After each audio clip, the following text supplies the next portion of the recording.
Unit 2. Wit and Humor. Animals, Birds, and Dr. Dolittle. Let us read. Dr. Dolittle was sitting in his kitchen talking with the cat's foodman who had come to see him with a stomachache. "Why don't you give up being a people's doctor and be an animal doctor?" asked the cat's foodman. The parrot, Polynesia, was sitting in the window looking out at the rain and singing a sailor song to herself.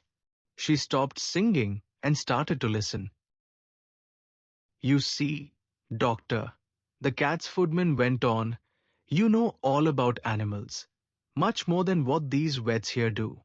That book you wrote about cats, why, it's wonderful. I can't read or write myself.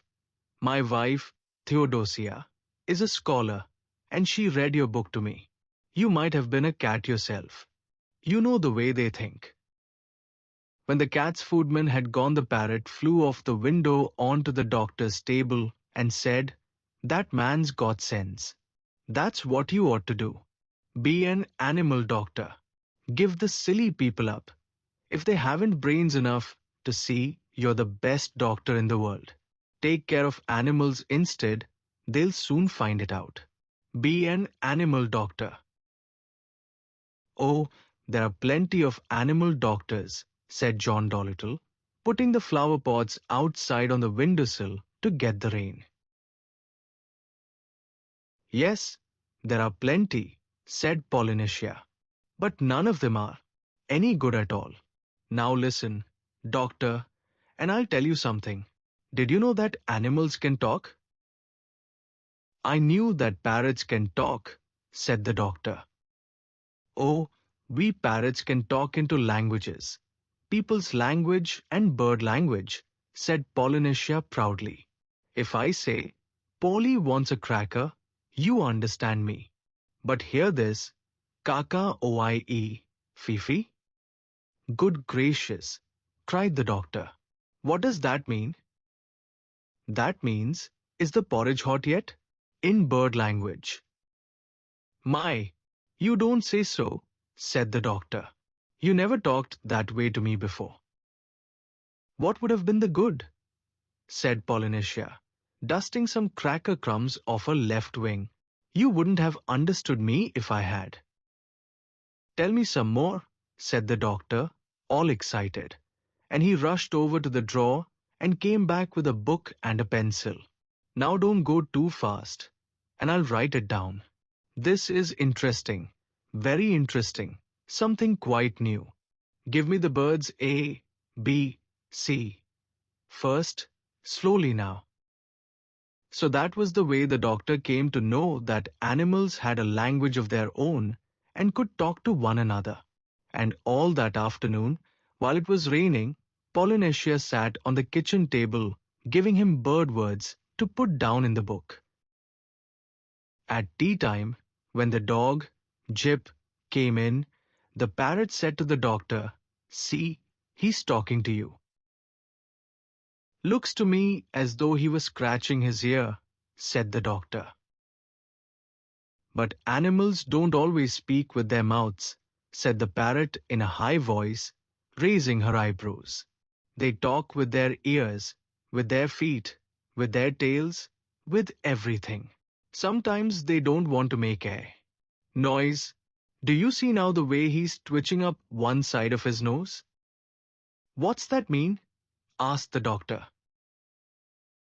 "That means, can't you see that it has stopped raining?" Polynesia answered. "He is asking you a question. Dogs nearly always use their noses for asking questions."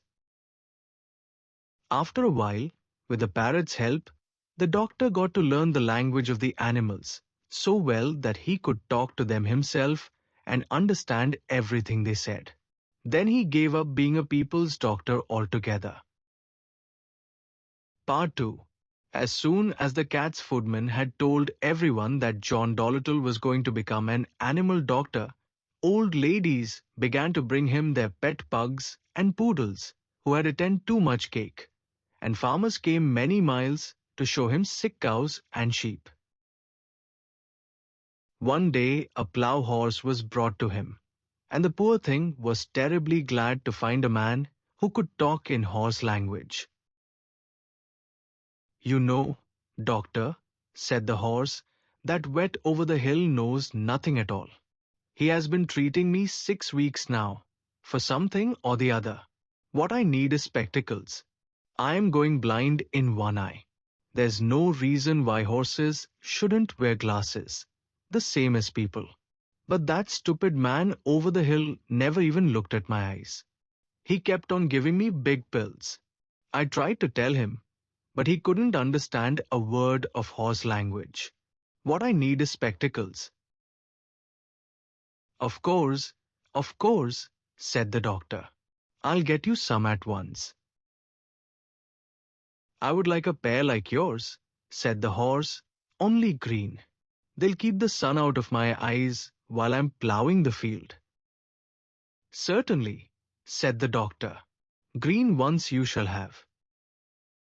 "You know, the trouble is, sir," said the plough horse as the doctor opened the front door to let him out, "the trouble is that anybody thinks he can doctor animals, just because the animals don't complain. As a matter of fact, it takes a much cleverer man to be a really good animal doctor than it does to be a good people's doctor." "Well, well," said the doctor. "When will my glasses be ready?" "I'll have them for you next week," said the doctor. "Come in again Tuesday. Good morning." Then John Dolittle got a fine, big pair of green spectacles, and the plough horse stopped going blind in one eye and could see, as well as ever. And soon it became a common sight to see farm animals wearing glasses in the countryside round Puddleby, and a blind horse was a thing unknown. And so it was with all the other animals that were brought to him. As soon as they found that he could talk their language, they told him where the pain was and how they felt, and of course it was easy for him to cure them. Now all these animals went back and told their brothers and friends that there was a doctor in the little house with the big garden who really was a doctor. And whenever any creatures got sick, not only horses and cows and dogs, but all the little things of the fields, like harvest mice, badgers, and bats, all came at once to his house on the edge of the town, so that his big garden was nearly always crowded with animals trying to get in to see him.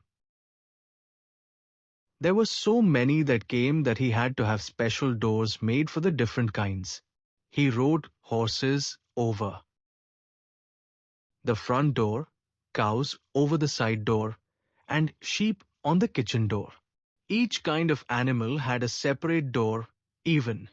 The mice had a tiny tunnel made for them into the cellar, where they waited patiently in rows for the doctor to come round to them. And so, in a few years' time, every living thing for miles and miles got to know about John Dolittle, MD. And the birds who flew to other countries in the winter told the animals in foreign lands about Dolittle, who could understand their talk and help them in their troubles. In this way, he became famous among the animals all over the world. He was happy and liked his life very much. Written by Hugh Lofting.